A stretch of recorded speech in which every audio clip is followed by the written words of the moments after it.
years back when we were looking onto the ERP upgrade, we started to look onto that from the perspective, out of the box, off the shelf type of the environment. If we would take like that, and then we wanted to put into our environment how it would look like, and then when we started to build it up, I realized that if you keep focusing on the system, then apparently you're trying to push system, and then you are pushing the process to adjust so that the system can work, which is a wrong approach. And then when we look onto that from the perspective of like how we can make sure that the system is playing the right role so that we can deliver towards our customers, we realize that the BPM, business process management framework, is very important and critical. And very briefly, what it does, it just defines a few layers. One, the process layer, which is the most critical. If you don't start from the process, then pretty much you drive blind. It's the same like when you take your first exam on driving license, right? Like if you get in and you have your car as a tool, well, you can drive, but if you don't understand the rules, if you mix red light with the green light, not necessarily are going to drive safe. And exactly the same here. If you are not defining your process, if you don't understand your processes, then you won't be able to dedicate in the right way the needs towards the system.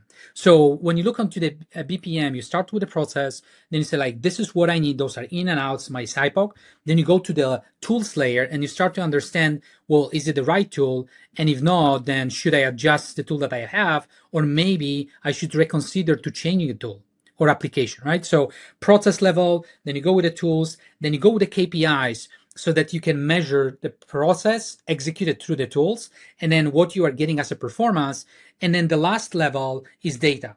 So if you frame it from that perspective, process, tools, KPIs, and the data, then you are building this closed loop environment, where starting from the process, you execute through the tools, you measure that through the KPIs, you understand whether you did good or you might need to improve something. Then you go to the data layer, and the data layer is defining either the fixes or predictive element, but also it defines what you have to take and go back to the process again, so that either you can adjust the process and make it better, or there's something that you have to re-engineer. So BPM process is very critical for us, going through those four layers, but we always start from the process.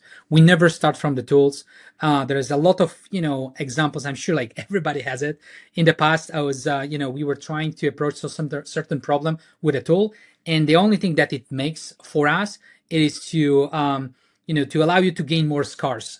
With all of the challenges that you have, right? So starting from the process, going through the tools, measuring through the KPIs, and pulling this down to the data level so that you can react to whatever happened, and then define what should be the continuous improvement loop from the process is a key for the speed and for accuracy and the right focused area that you're supposed to go after.